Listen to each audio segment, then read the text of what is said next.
Hello everybody, Joe Couch here. I am standing out on a mesa just a little ways from where I graduated high school some 28 years ago, and thinking about how I used to come out here with my brother and friends, and we would bring a guitar and we'd just raise our hands out over the city and pray and ask the Lord to give us his heart and even his pain and angst for unreached people here and across the world. And we just pray, Father, would you use us in some small way in the larger story that you're telling? Would you allow our lives to be useful in your hands?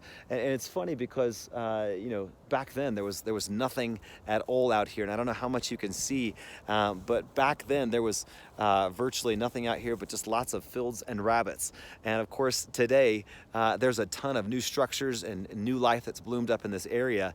And so it's kind of wild to come back here as I think about the significant shaping experiences that really tethered my heart during those early years to getting me out of the way and dialing into his mission, loving what he loves, and getting to play a small part in advancing his gospel around the world. I know a lot of people are thinking about year-end giving right now and where they're going to contribute to. I wanted to take a minute, and I know many of you already make significant donations and contributions to Rev 5 as a ministry, so I want to say thank you absolutely right off the bat for that.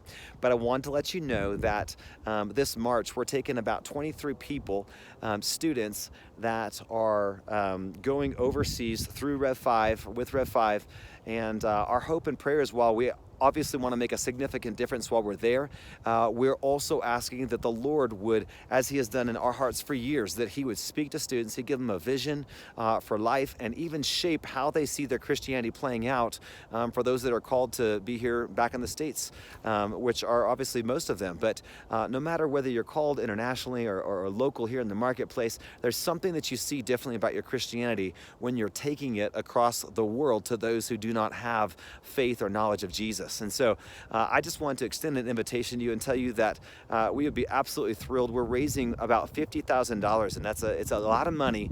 At the beginning of the year, I was kind of wrestling about this trip, knowing we'd have to raise the money. And I felt like the Lord said, son, get small in your overhead and large in ministry. And when I felt like he spoke that to me, I just kind of flipped the switch. I said, okay, we're going to go for it. We're going to take a faith move and just trust the Lord to provide the resources. So our students are working hard. We're tilling lots of areas, but I wanted to extend an opportunity for you, kind of our prayer, moral support, donor support base, and say if you would ask the Lord if maybe there's something he might have you contribute towards helping get all these kids overseas so that they might hear him speak and get a fire lit in them. My hope is that in the same way that 25 years ago, this space was mostly empty and arid, that 25 years later, there's all sorts of structures and new life here, that in these students, just like the Lord did in me, that 25 years from now, that there would be anchoring experiences the Lord began, and that all throughout that space, there would be new life that's taken place in their own hearts and that they've been responsible for creating in their generation. So thank you again so much. We love you. We bless you. We are absolutely grateful for every one of you. We wish you a very Merry Christmas and a Happy New Year. I'm sure we'll see you one more time before the end of the year, but just wanted to say thanks and make that invitation. Know that from the bottom of our hearts, we love you, we love you, we love you.